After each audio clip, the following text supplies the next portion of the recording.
Nesta oportunidade, meu Deus, aqui está o teu servo, ó Pai querido, que sempre, Senhor Deus, a usar a palavra, tem se preocupado, meu Deus, de ser apenas a boca, aleluia, a qual tu usas, Senhor Deus, para transmitir a tua vontade através da tua palavra. Meu Deus, muito obrigado pela vida deste homem, em nome de Jesus, amém.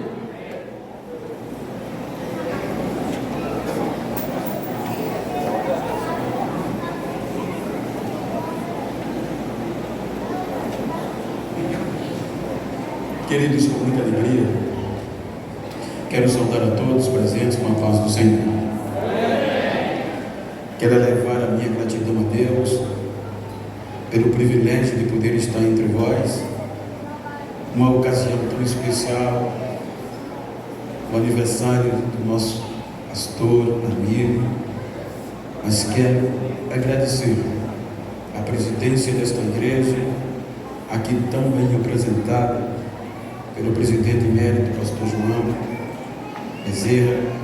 Muito obrigado, pastor, como presidente desta convenção, ao segundo vice, pastor Eliakim. Quero, em nome deles, externar a saudação, a reverência a todos os demais pastores locais, os respectivos campos adjacentes. Que Deus vos abençoe.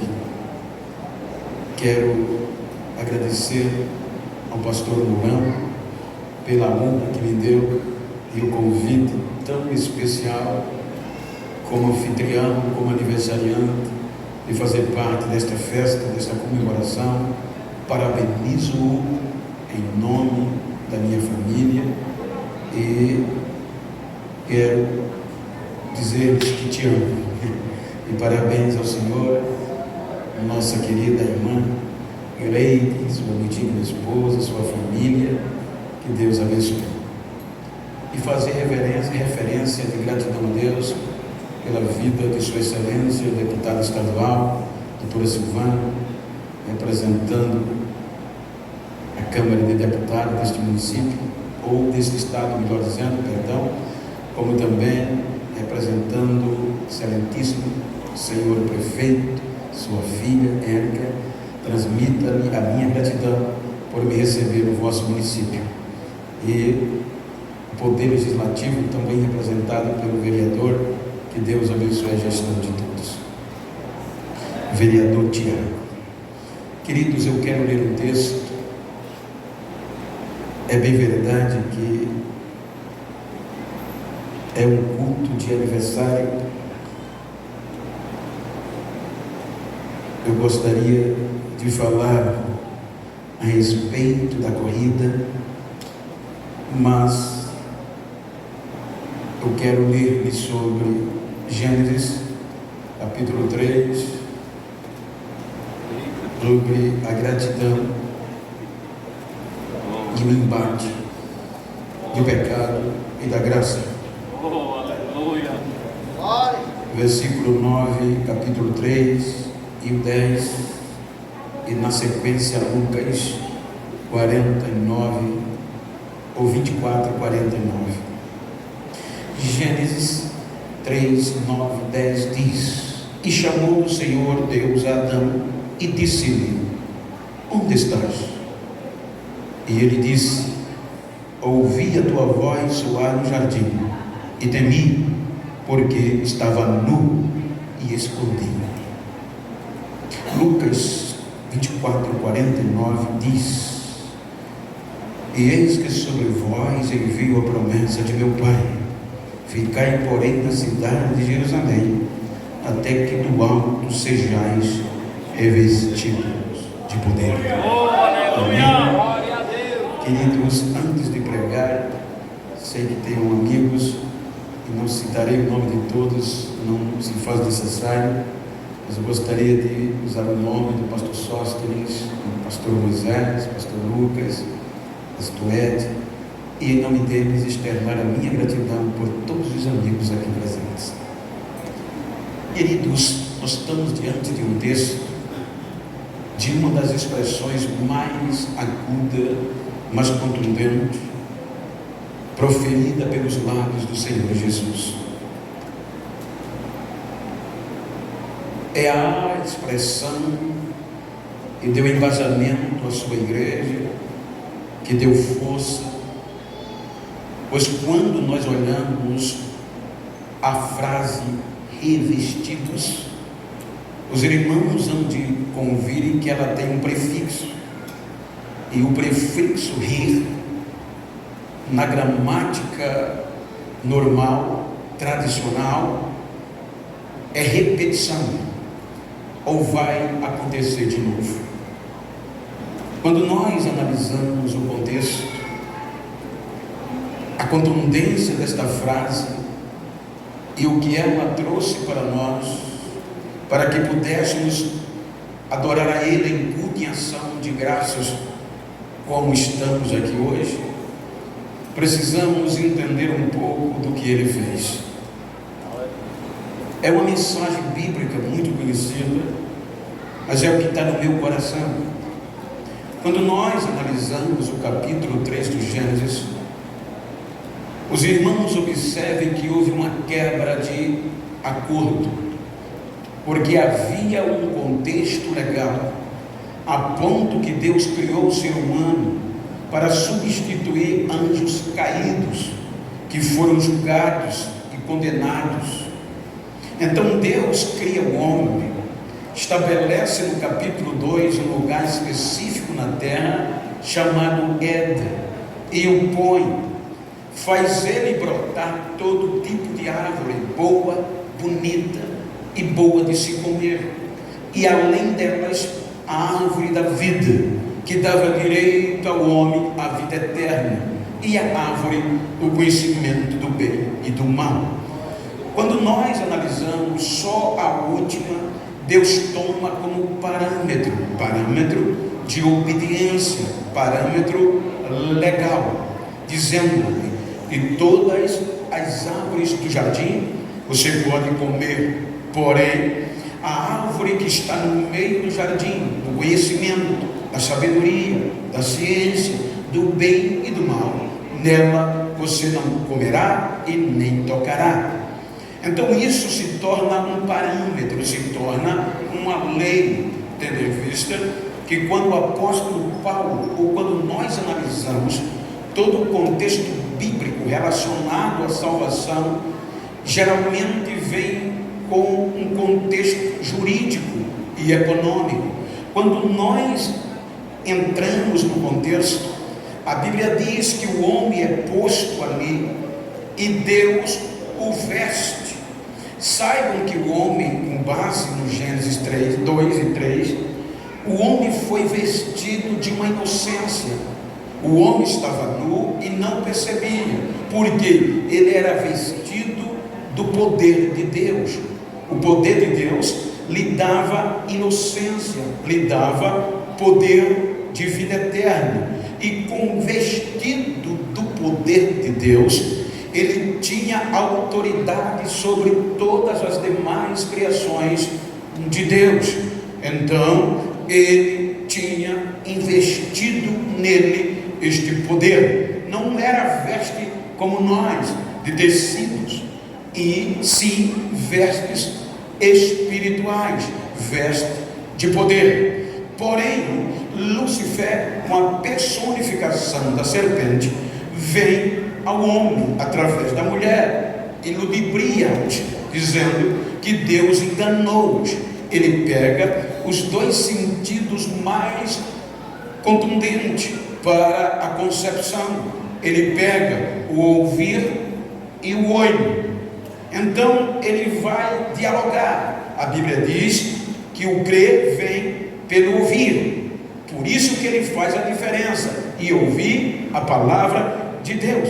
Mas quando ele faz a diferença, quando ele enfatiza a palavra, ele está cada vez mais dizendo que o crer em qualquer circunstância vem pelo ouvir. Você não vai acreditar em nada se não ouvir primeiro. Então ele vem e diz à mulher que Deus os enganou, porque Deus não queria que eles comessem da árvore do conhecimento, para não ser iguais a eles.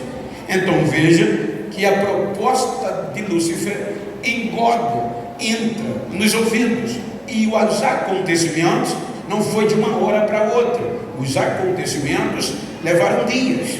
Então, como ela ouviu, ficou na mente, e da mente concebeu. Quando concebe, desce ao coração.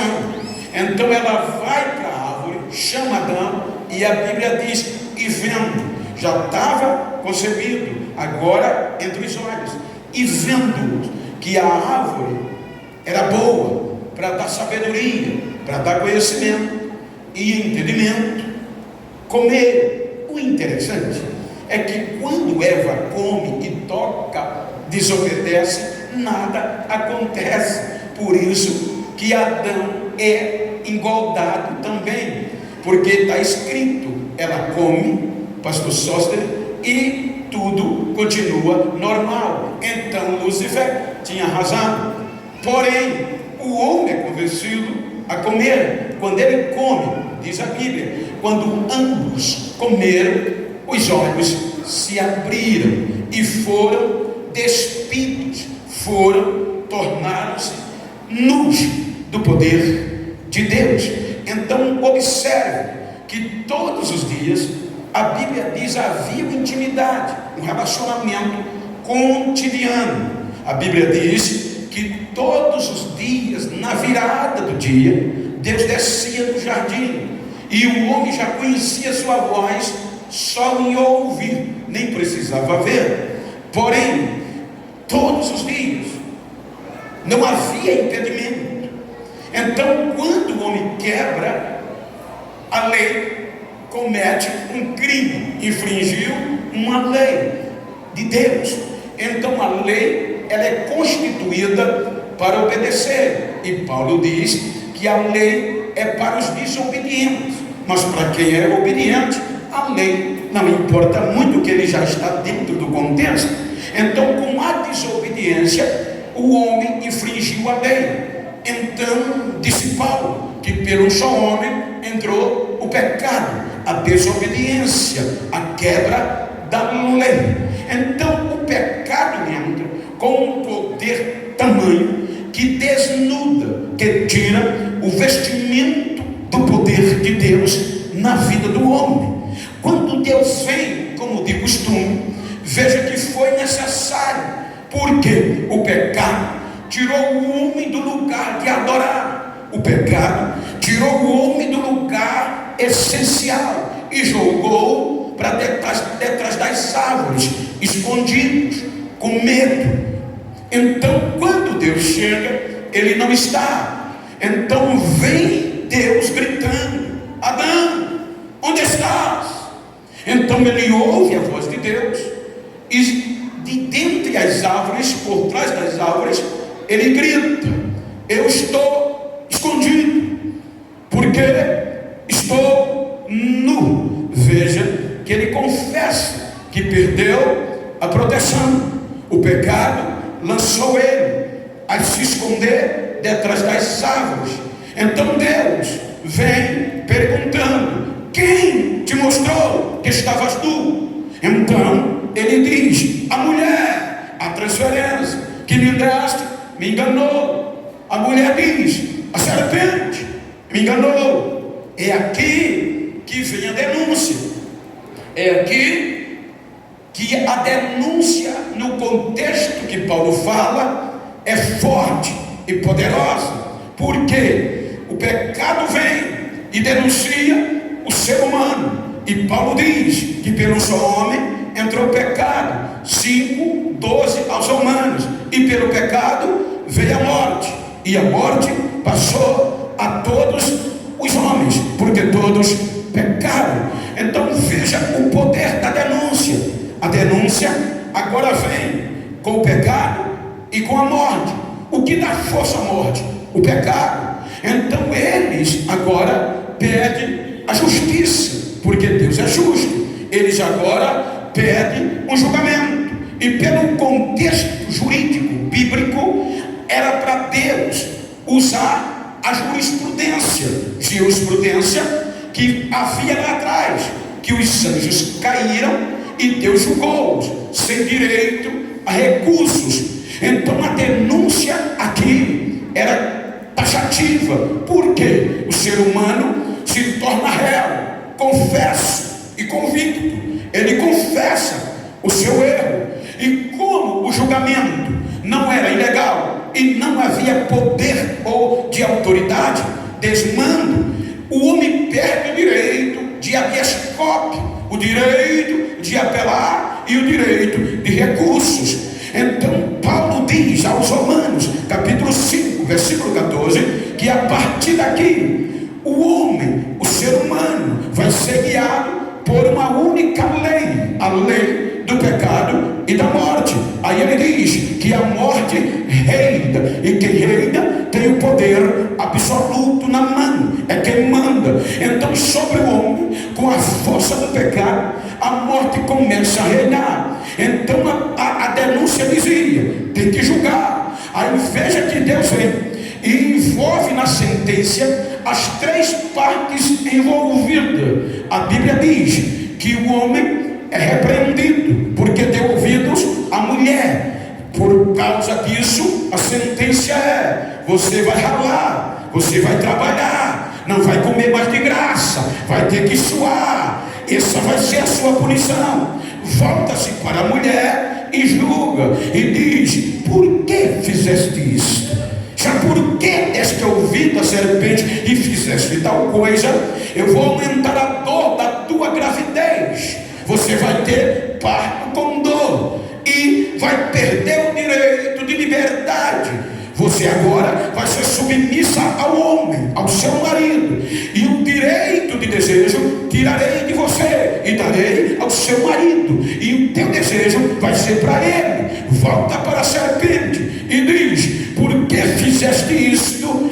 Tu vais se arrastar todos os dias da tua vida sobre o teu ventre, e pó comerás. Então veja que Deus puniu todas as partes que se envolveram no delito, que se tornaram réus. Porém, a denúncia queria mais. Ora, o homem tem que ser condenado, o homem transgrediu a lei, e o Senhor tem que usar a jurisprudência. Pela ótica, tinha razão, já tinha visto o julgamento havido. Então, o mesmo crime, então tinha que ser julgado como foi o primeiro. Aí o pecado e a morte pegam força, aí vem a graça. A Bíblia diz que em vez de condenar, aí Deus adia e protela o julgamento. Para quê? Ele posterga o julgamento para posterior. Ele mata o animal, veste o homem. Agora o homem e a mulher estão vestidos de vestes carnais, de peles de animais, espiritualmente nus. Então, primeiro, vou usar a graça e vou expulsar vocês da minha presença. Aí a Bíblia diz que o ser humano é destituído da glória de Deus e expulso da sua presença. O jardim é fechado para que ele não venha se alimentar da árvore da vida. Então ele agora vai viver longe de Deus, da presença de Deus, sem as vestes espirituais, e isto dava força ao pecado e à morte. Capítulo 6 do Gênesis, veja que vem uma nova petição, porque aqui é o que Paulo diz aos Romanos, capítulo 5, versículo 20. Ele diz que o pecado abundou. Isso quer dizer, o pecado aumentou, e o pecado passou a todos, por isso que aumentou, que abundou. Então vem a denúncia agora com três viés: pecado, Moisés, morte e inferno, e pede a Deus um novo julgamento, uma petição que exigia: nós reinamos, abundamos, então queremos que o Senhor julgue, e o julgues de forma definitiva. Pegam todas as provas do capítulo 3 ao capítulo 6 e levam a Deus. Para aqui as provas são contundentes. provas são robustas, as provas estão aqui. Aí veja que Deus desce do céu. Gênesis 3, ele desceu. Gênesis 6, a petição exige o julgamento. Aí Deus desce, olha as provas e vê que são contundentes, comprobatórias. Então Deus resolve dizer: vou julgar. Aí diz Deus: é verdade, a degradação é geral, então eu vou desistir, eu vou condená-los, eu vou dar fim, eu vou acabar, não só com o homem, mas com tudo que eu criei. Me arrependi de tê-los feito. Por causa do homem, Deus se arrependeu de ter criado tudo. Ele se tornou carnal. Tirarei dele meu espírito, e meu espírito não contenderá, não insistirá com ele. Aí a petição diz: agora acabou. A petição pela condenação dizia: acabou. Aí Deus sanciona. Deus vai sancionar e deliberar a destruição cabal. Quando ele vai assinar, ele mesmo, como juiz supremo, ele usa o recurso. Veja que há um embate da denúncia e da graça. Veja que no capítulo 6 está em negrito, destaque: degradação geral do gênero humano. Se é geral, ninguém merecia ser absolvido. Então Deus olha e diz: ele é mau. Porém, quando ele sanciona, coloca uma ressalva. Qual? A graça. Porque a Bíblia diz que Noé acha graça aos olhos de Deus. Deus diz: eles não merecem, mas eu vou ser benevolente, vou postergar o julgamento, vou destruir, mas eu vou preservar essa raça de ser humano, porque eu amo. E 8 aulas, com a vergonha da denúncia, é preservada. A justiça vem no dilúvio e arrebenta com tudo. Mas 8 almas no contexto humano estava preservada. Capítulo 8, para surpresa da denúncia, Deus tira Noé e a família da arca e faz uma nova aliança de compromisso do governo humano, dando direito ao homem a tudo de novo. O que Adão perdeu, Deus devolve a Noé, e com uma ressalva favorável, dizendo: nunca mais eu vou fazer o que eu fiz, nunca mais eu vou destruir vocês como eu fiz, nunca mais.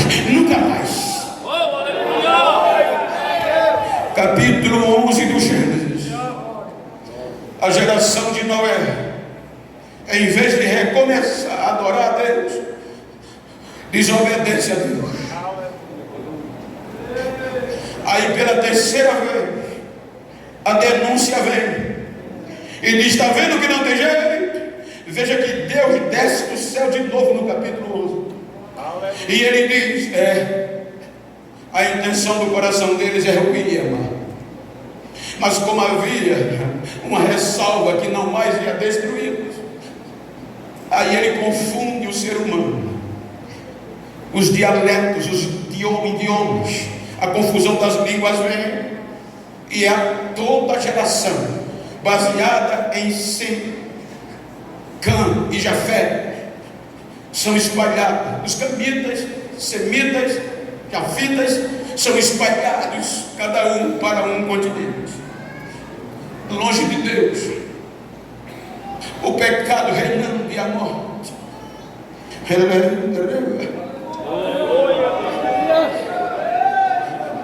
Aí por meio da graça, Deus vai colocar em evidência um projeto de restauração chamado Israel.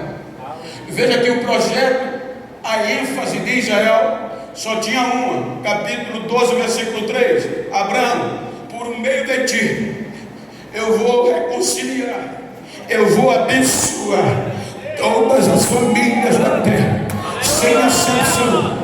Ele resolveu reconciliar. Então ele vai elaborar Israel.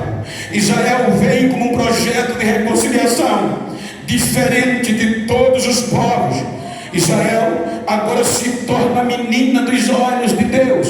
Israel agora vai ser o único povo na face da terra que teria o poder espiritual de fazer Deus ser adorado de novo. Como o dilúvio acabou com o Éden, no sentido literal, geográfico, aí Deus, para descer na terra, escolhe um tabernáculo, e só Israel, uma vez por ano. No Gênesis 3, era todos os dias. Agora Israel, a força do pecado, o sangue de animais, não dava força para Deus descer todos os dias, por conta do pecado. Aí ele diz, uma vez por ano, vocês sacrifiquem, vocês se santifiquem, porque eu vou descer, vocês me adorarão, eu perdoarei as vossas culpas, será o dia da expiação, da remissão dos pecados.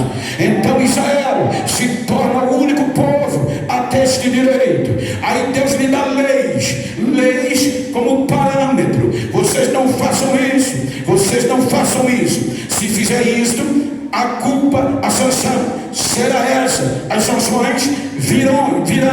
Então Israel agora, além do sangue de novinho, tinha lei para os advertir, para proteger. Mas Paulo, dizendo aos Romanos, que é a carta da salvação, ele diz que a lei adoeceu, a lei enfermou, e quando a lei enfermou, o pecado vem, e o pecado entra em Israel, o pecado arrebenta com Israel, tirando a força de Deus em Israel. O pecado assola Israel de uma forma tamanha que parecia que a graça não tinha mais como intervir. O pecado vai aumentando, vai abundando, vai se espalhando, a ponto que Deus usa os profetas. Os profetas só entram na história, que é a voz de Deus para o povo, pela impetuosidade do pecado. Se não tivesse pecado, não tinha profeta. Aí Deus usa os profetas para advertir o seu povo, mas o pecado reina. Paulo diz que a morte reina desde Adão até Moisés, desde a inocência até a lei. A lei foi insuficiente, o pecado e a morte reina. Aí Israel não quis ouvir, priorizou o pecado, a ponto que o pecado arranca, destrói de novo o único lugar de Deus descer e ser adorado. Veja que o pecado, pelo pecado, o templo em Jerusalém é destruído, e Deus não desce mais por conta do pecado. Não havia mais lugar para Deus descer. O pecado e a morte reina desde Adão até Moisés, desde o tempo da inocência até a lei. Aí veja que Deus insiste, persiste, mas Israel não volta mais a ser o mesmo. É quando vai terminar o Velho Testamento. Veja que Deus decide, abre mão por conta das provas. Deus diz, não vou mais mandar profetas, não vou mais dar visões, não vou mais falar com eles, não vou mais usar Turina e Tumim em revelação, porque o pecado é maior, o pecado abundou. Aí quando Israel é reinado pelo pecado, a denúncia vem e pede um julgamento final. Acabou. Aí traz as provas, e Deus em silêncio, há um período de 400 anos. Aí as provas vão vindo, e alguém vai notando, desde Adão até Israel, o pecado reina, a morte reina, o ser humano é carnal, está nu, não tem como ser revestido, não tem ação, não tem comportamento. E aqui está a condenação, a punição. Um lado da escritura não foi suficiente para assimilar a nossa culpa. Vira o outro lado, começa a escrever, e nada poderia nos isentar. Não tinha um artigo, não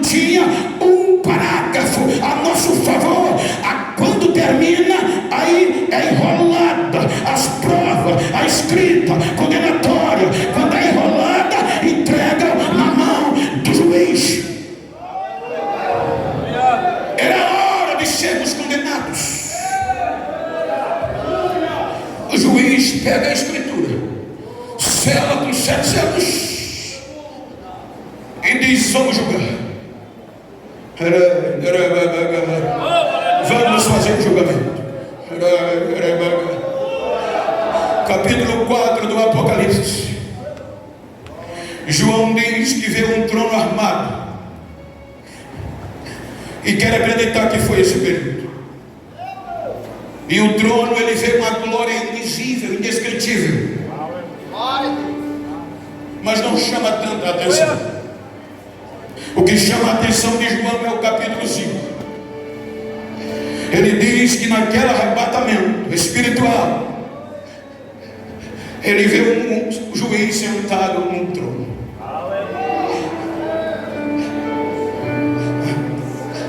E na mão direita dele tinha uma escritura condenatória, escrita por dentro e por fora, e selada com 7 selos. De um lado, a acusação: pecado, morte, inferno.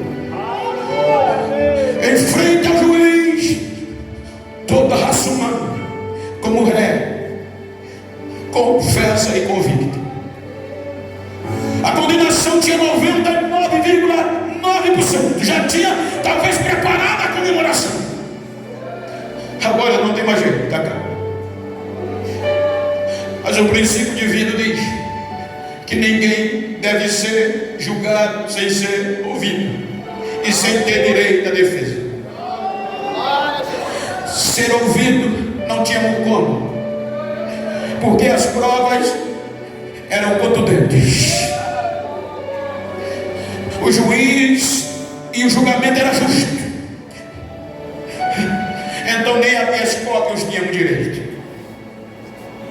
Aí o juiz dá uma ordem: procure um advogado que seja bom para defendê-los e aceitar a causa deles.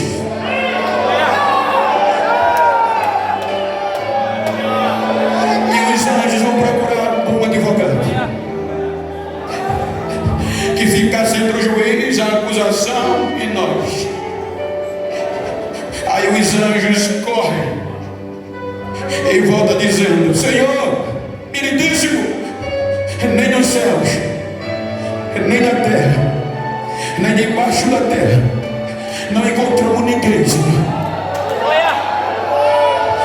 Nenhum advogado quis aceitar a causa, porque não tem como reverter. A lei não dá brecha, a lei é direta. Aí João diz que o anjo vem de João: ninguém, João, foi achado digno. Ninguém quis aceitar a causa de vocês. Aí João chora, porque ninguém quis aceitar a nossa causa. Nenhum advogado. Então só restava uma coisa: o meretríssimo sancionar da sentença. E a sentença era condenatória. Estávamos nus. E só tinha um veredito: condenação, separação eterna de Deus. Quando o meritíssimo vai dar a sentença, baseado no Filipenses que Paulo escreveu, capítulo 2, surge uma voz de protesto, gritando: meritíssimo, protesto. O meritíssimo para antes de dar a sentença e diz: voz, direito de voz concedido. Aí ele diz: eu aceito, meritíssimo, eu vou aceitar a causa deles, eu vou advogar em prol deles. Aí o meritíssimo diz: aceito. Aí a acusação, a denúncia se pronuncia: protesto, meritíssimo, o argumento: ele não pode aceitar esta causa, ele não pode advogar por eles. Argumentem. Ele é o princípio,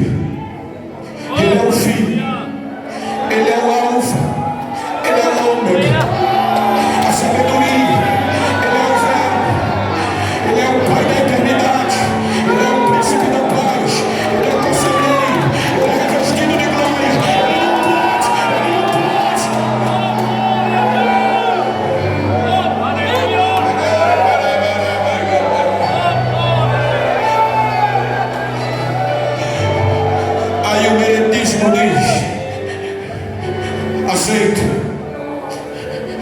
Olha para ele e diz: você não pode descer. Aí Paulo aos Filipenses capítulo 2 diz: quem faria isso, gente?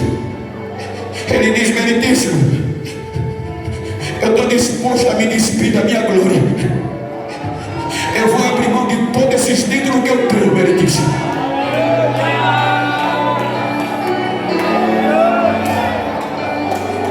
Mas ao brilhante, ele diz: não tem importância, meritíssimo. Eu vou descer, eu vou me humilhar, eu vou me despedir de toda a glória que eu tenho. Não vou usurpar o direito de ser Deus, mas eu vou descer. Eu proponho que vou aceitar o processo deles. Eu vou aceitar. Aí o meritíssimo diz: aceita. Aceita. Julgamento suspenso.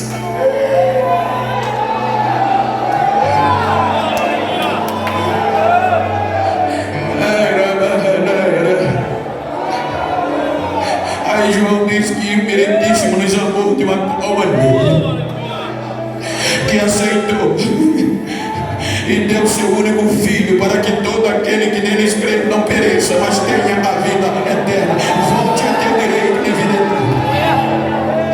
Paulo diz aos Gálatas: cumprindo a plenitude dos tempos, Deus enviou seu filho, nascido de mulher, debaixo da lei, para resgatar todos que estavam condenados pela lei. Ele veio e pegou o nosso processo.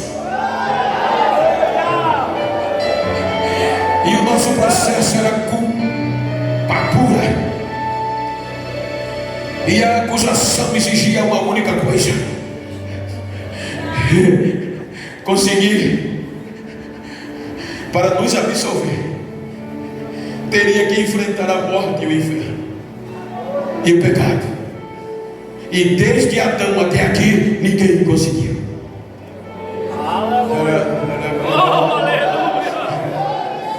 Porque Paulo diz que todos pecaram, porque o pecado abundou e passou a todos os irmãos. Eu fui pregar sobre a cruz e eu fiz um estudo. Possivelmente você já ouviu, mas só para dar sentido ao que eu quero dizer. Aleluia. Quando eu fiz o estudo do poder da morte, eu fiquei pasmo, cientificamente falando. A Bíblia diz, a história diz, a ciência melhor, que quando nós morremos, o pecado dá direito à morte a nos destruir. Por isso que o aguilhão da morte é o pecado. Por exemplo, o meu companheiro aqui, pastor Edgard,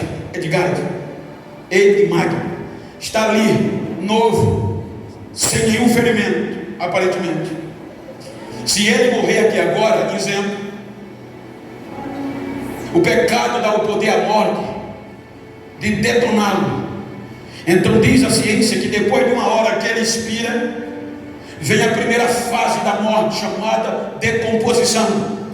E ela vem em 3 etapas. Com 1 hora, parou de respirar, ela vem para a corrente sanguínea. De 0 a 1 hora, a corrente sanguínea para. Quando a corrente sanguínea para, ela vem com a segunda fase. Coagulou o sangue, o corpo vai esfriar. O corpo frio, vem a terceira fase da decomposição, palidez. Agora o corpo está frio, pálido, sem vida. Ela tem de 0 a 12 horas para terminar o processo. Quando ela termina, o pecado dá o poder da morte de nos apodrecer. Então entra a putrefação, que tem de 13 a 24 horas. A putrefação vem com um poder autodestrutivo de denegrir, apodrecer o nosso intestino, o organismo, consequentemente o externo. Por isso que com 24 horas vai feder, enterra, se não fede, porque a putrefação terminou com 24 horas a fase dela. Aí o pecado dá o poder à morte de vir com a terceira etapa, a colonização. Agora está podre, está fedendo, a colonização vem, os germes, as moscas, os insetos vão se alimentar da podridão do ser humano, e com isso o ser humano toma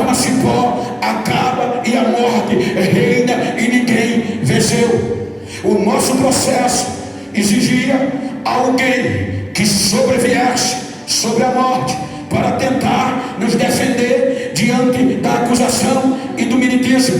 Então veja que Jesus aceita o nosso processo, e o nosso processo era caótico.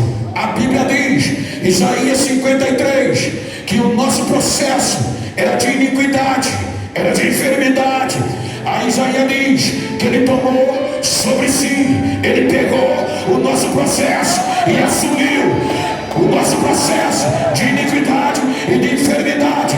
Ele tomou sobre si, e agora o castigo que ia nos absolver estava sobre ele. O advogado por excelência, o processo nas suas mãos.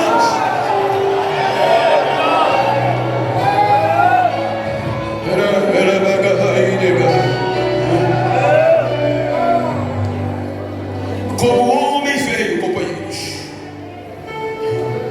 sujeito à fome, sujeito ao frio, ao calor e ao sono, sujeito às mesmas tentações que eu e você. O processo exigia. Por isso que ele se humilha e toma a forma de homem. 33 anos no processo. O pecado insistia. 33 anos.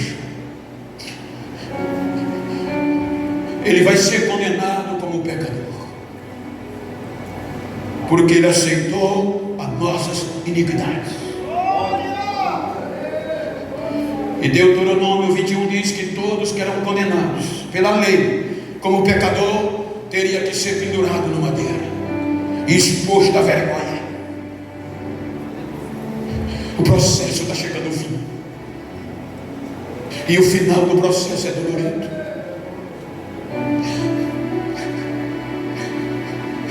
Porque a lei não dava brecha, a lei não tinha argumentos humanos. A lei exigia pureza, inocência.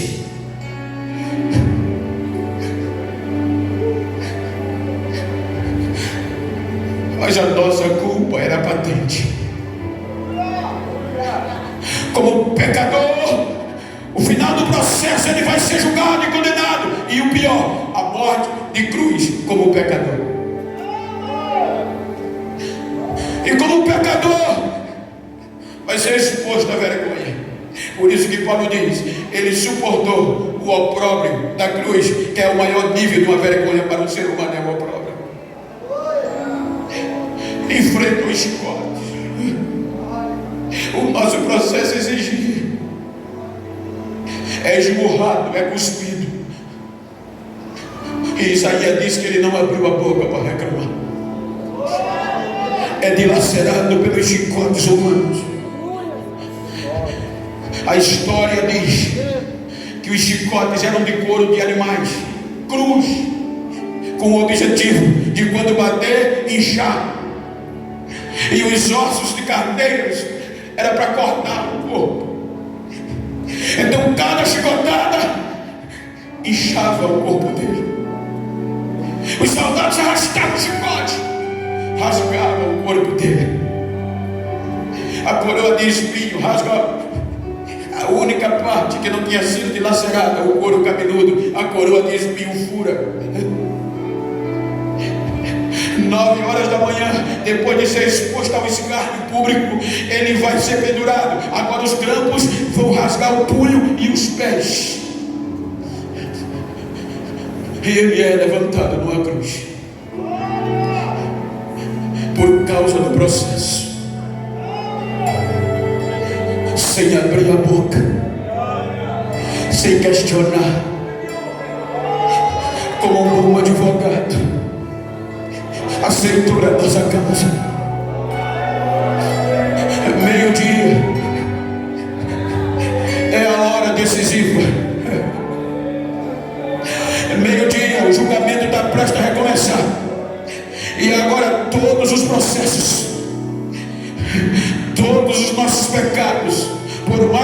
absurdo que você acha, a acusação exige que tem que ser lançado para Ele. E a Bíblia diz que toda a nossa culpa foi jogada para Ele. Quando toda a nossa culpa foi jogada na cruz sobre Ele, a natureza não acredita que Ele ia suportar. Por isso que Mateus diz que o sol parou de brilhar, mudou o curso normal da natureza, porque na minha visão a natureza olhava e não entendia. Que amor é esse?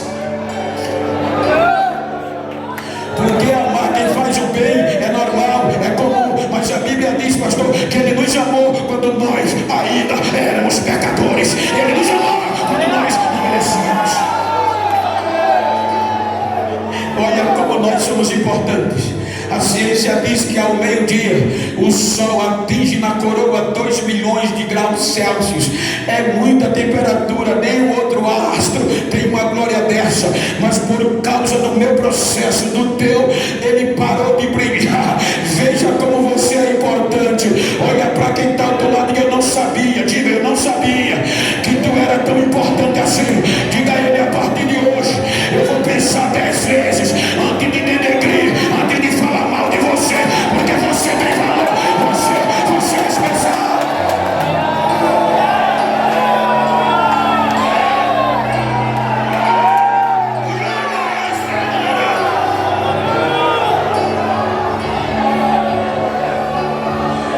De meio-dia às 3 horas da tarde houve escuridão. Toda a nossa culpa sobre Ele.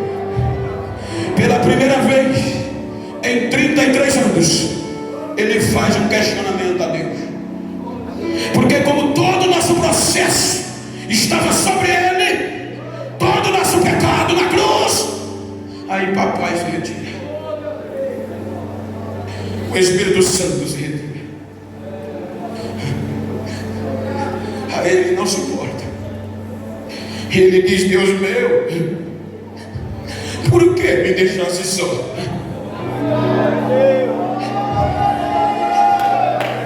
O pecado faz separação entre nós e Deus, e os nossos pecados estavam sobre Ele. Então foi por causa de nós. 3 horas da tarde,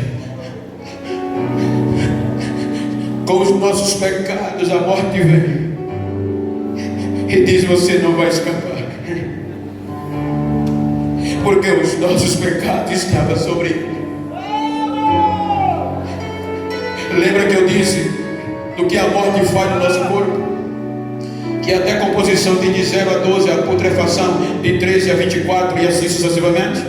A história diz que no caso de Jesus, a morte ia ter facilidade, porque até a composição não ia precisar nem de 9 horas. O corpo dele ia apodrecer antes do que os nossos, porque ele já estava ferido, o corpo dele já estava os frangalhos. Então não ia ter trabalho de apodrecer, ia ser mais rápido. 3 horas da tarde a morte vem e ele grita, pai, terminei. O que eu podia fazer pelo processo eu fiz. Está consumado, pai.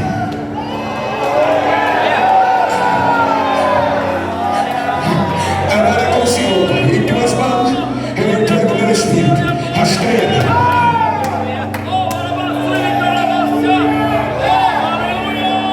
Ele morre. A acusação vibra. Durante 3 a 5 horas, 2 horas, ele está pendurado na cruz com 3 horas de morto. Ele é sepultado.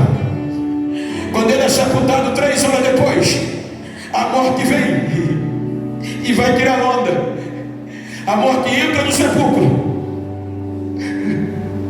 Por isso que a Bíblia diz que Deus quebrou, cortou a corda da morte, porque até aqui a morte fazia com todos. Quando a morte entra 3 horas depois, é surpreendida, porque já passaram-se 3 horas. E na lógica era para o corpo estar frio, mas ele estava aquecido.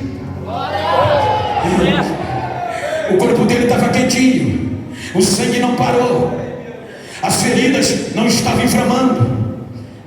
Aí a morte olha e diz: tem algo errado, mas eu vou dar. Ela tem 12 horas, a decomposição vou esperar. Por quê? Porque a Bíblia diz que os nossos pecados, os nossos processos ficaram na cruz.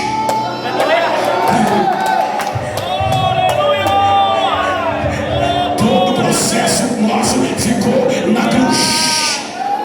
Então ele já entra no sepulcro, o Jesus puro e limpo. Dá 12 horas, 3 horas da tarde da manhã do dia seguinte, aí a morte volta e o corpo estava quente. Você lembra que quando ele ressuscitou, as feridas estavam do mesmo jeito? As feridas não inflamaram, o corpo não estava pálido. Aí ela não suporta, terminou a fase e a decomposição. Decomposição, explica isso aqui, vem cá. A decomposição diz: aí eu não posso.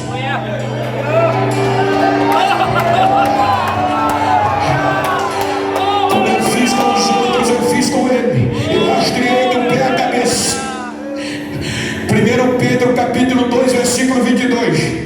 A decomposição grita: eu rastreei do pé à cabeça, mas eu não encontrei nele pecado e nem engano nenhum na sua boca. Eu não posso entrar. Se não tem pecado, se não tem engano, eu não posso entrar.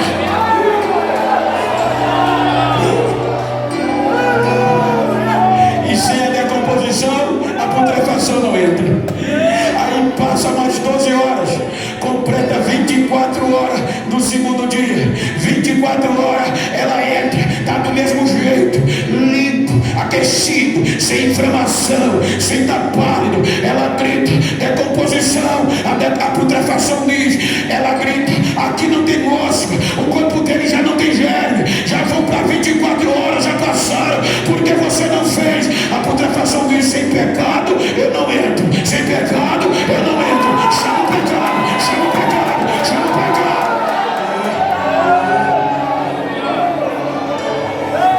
3 horas da manhã do terceiro dia, sem inseto, sem germes.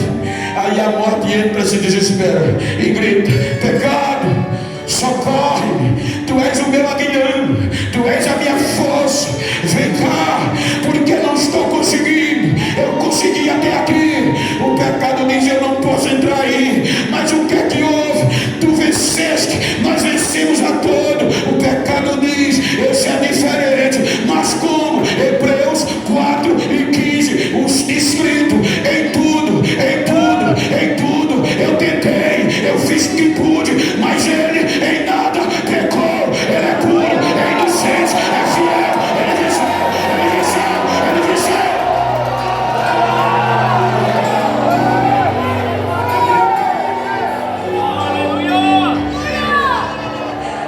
Só tem um meio: levantar a bandeira branca. Quando a morte e o pecado se rendem, aí a Bíblia diz que ele desce a mais baixa profundeza, porque desde que o homem ficou nu, sem a proteção do poder de Deus, a morte e o pecado pegavam e a morte vinha e levava para baixo e prisionava para sempre. Aí agora ele desce lá no cativeiro, lugar de prisão, pega e toma o domínio, o reino da morte, toma o domínio do inferno, toma o domínio do pecado, prega para as almas da geração de Adão, e eles se convertem, a maior parte. Então, quando ele resume, ele abre o cativeiro e diz: agora vocês vão subir comigo, porque a partir de hoje quem está em mim não desce mais, é para cima, é para cima, é para cima, é para cima.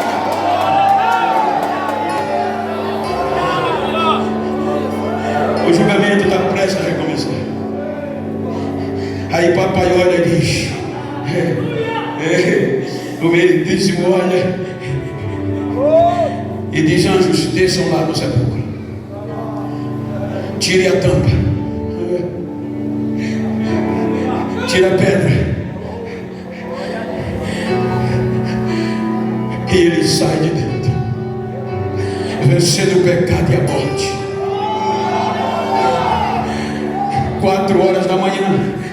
terceiro dia, quem vai chegando no sepulcro?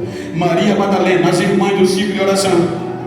Mas elas vão com a visão carnal, elas vão levando um vaso de bálsamo para colocar em cima das feridas, para em cima do corpo, para poder demorar mais a apodrecer, não sabendo que ele já venceu a putrefação. Quando chegaram, o corpo não estava mais, só os lençóis. O desespero bate, roubaram. Aí os anjos vêm: mulheres, por que vocês estão chorando? Porque roubaram o corpo do nosso mestre. Não sabemos onde levaram, nem quem levou. Os anjos dizem: não roubaram coisa nenhuma.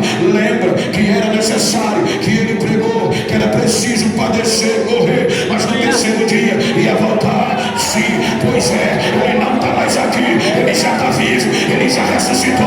Para de chorar, ele já ressuscitou, ele está vivo.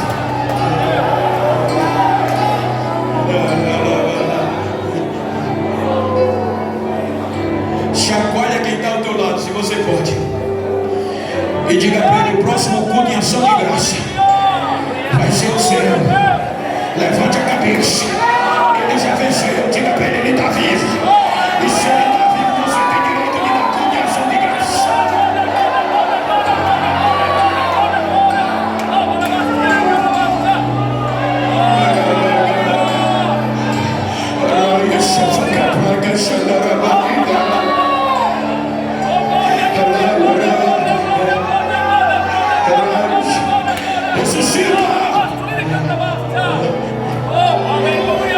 Primeira coisa que ele faz é reunir os discípulos. Lembra que eu disse que o rei é uma repetição? Vai acontecer de novo? Aí ele chega e diz: eu enviarei sobre vós, Lucas registrou, a promessa do meu Pai. Ficar em Jerusalém,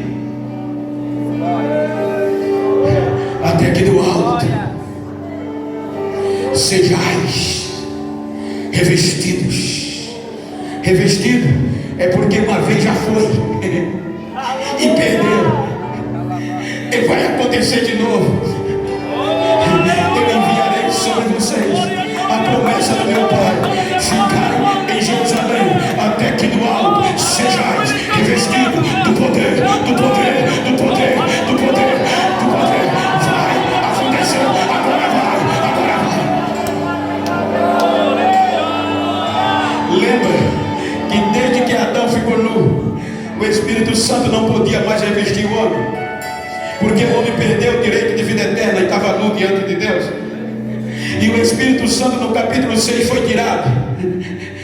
Veja que todo o Velho Testamento é destacado aquelas pessoas que o Espírito Santo descia, tomava, fazia e voltava. O julgamento vai recomeçar. O juiz dá a ordem de recomeçar. Só que acontece algo: a acusação não comparece. Ela não tinha contra-argumento.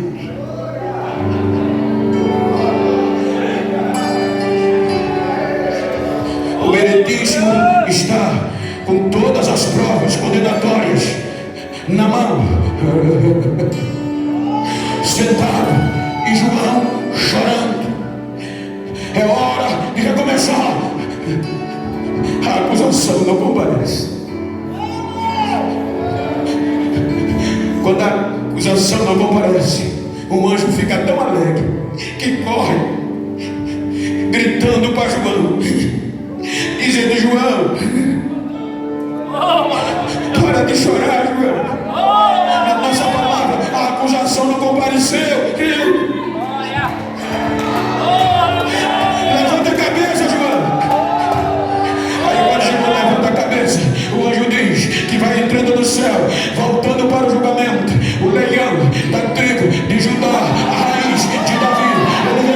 Ele venceu, e ele é digno de tomar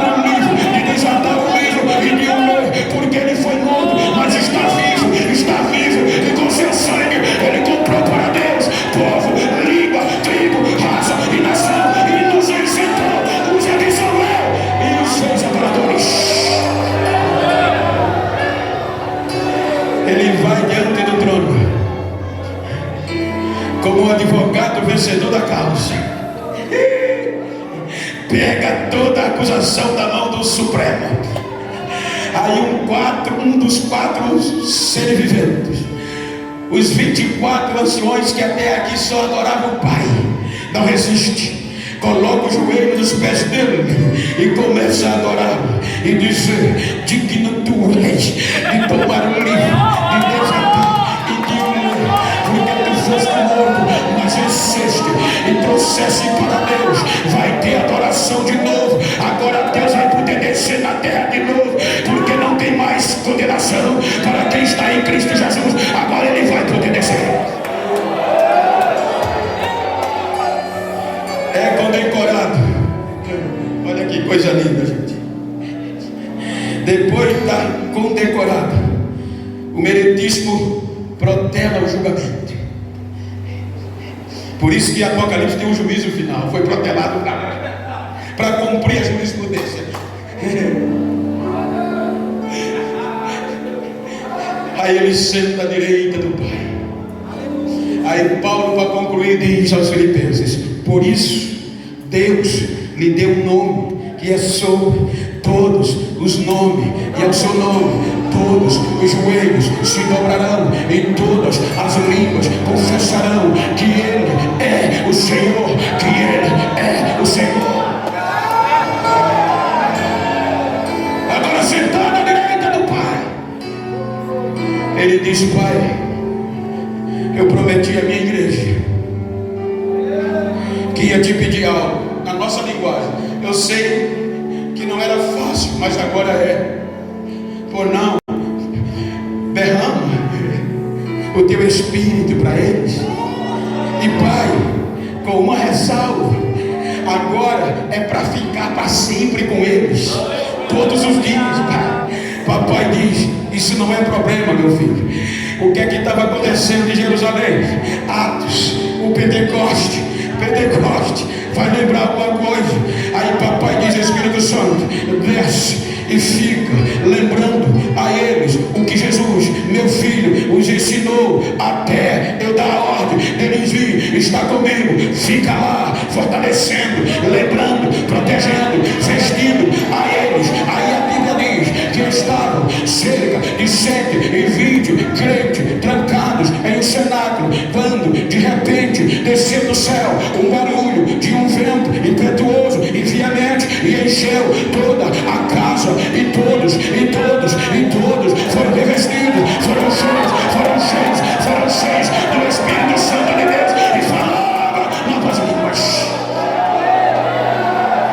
Aí Paulo diz aos Romanos, capítulo 8: portanto, agora nenhuma condenação há mais para quem está em Cristo Jesus, que não anda segundo a carne, mas segundo o Espírito Santo de Deus. Por que, Paulo? Porque a lei de vida no Espírito de Cristo me livrou, me absolveu da lei do pecado e da morte. Eu estou livre.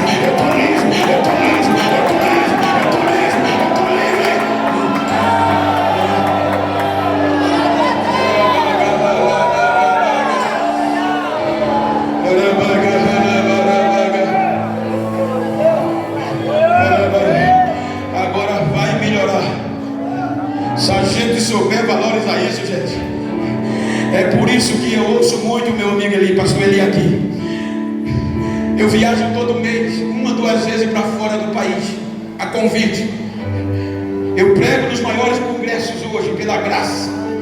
Aí Paulo diz, capítulo 5, 20 de Romanos: aonde o pecado abundou, super abundou a graça. Ele estava dizendo: aonde o pecado aumentou, a graça é maior. Ou seja, a graça é maior que o teu erro, que a tua falha, a graça é maior que o pecado. Daí dizem: Bento, tu chegou no topo. Para que está suando mais paletó? Para que está pulando em altar? Para que está falando línguas estranhas? Não existe isso mais não, Bento. Tu não precisa disso mais não. Olha, Bento, prega coach, prega motivação, arranca de dentro das pessoas sua força. Vai, prega psicologia.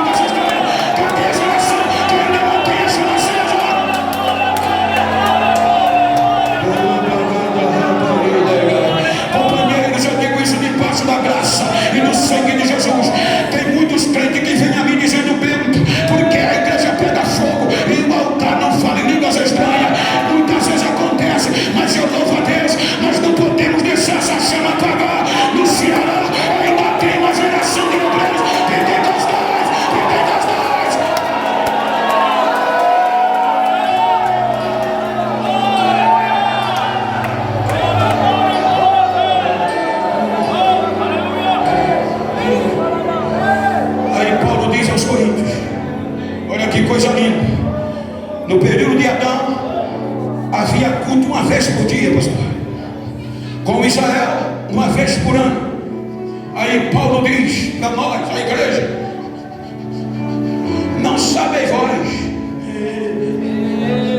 que Deus não habita em templo feito por mão de homens, mas que o vosso corpo é templo do Espírito Santo de Deus, e Ele não é hóspede, não é turista, mas Ele habita, é morador, é dono, Ele habita dentro de vocês. Paulo estava dizendo: agora tem culto 24 horas por dia.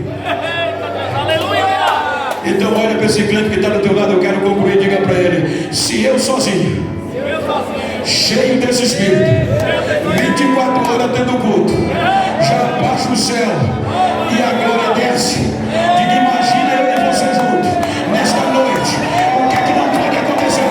Vamos baixar o céu, vai agora, vai agora, fala línguas estranhas, seja batizado agora, seja lavado agora.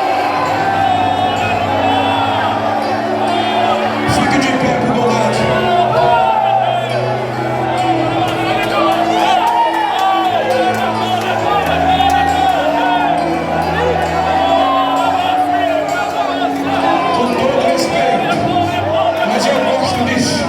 Eu sou conservador, sou discípulo do pastor Zeneca, não preciso dizer mais nada.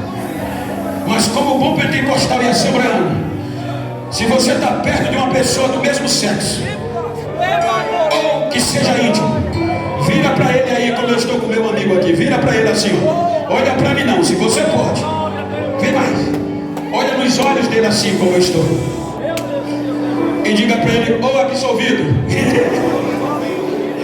Não quero nem saber como você chegou no culto em ação de graça.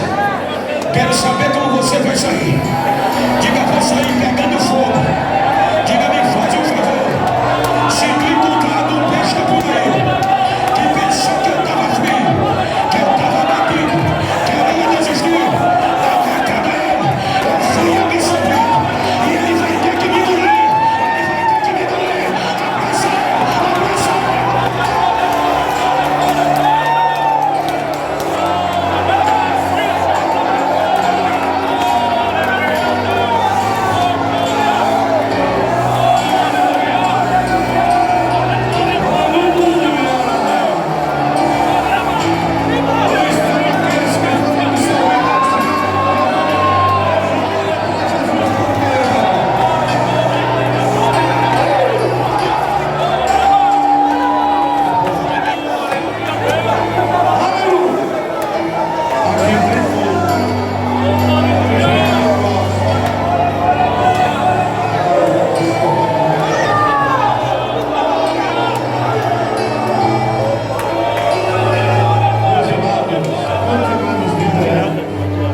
Continuemos de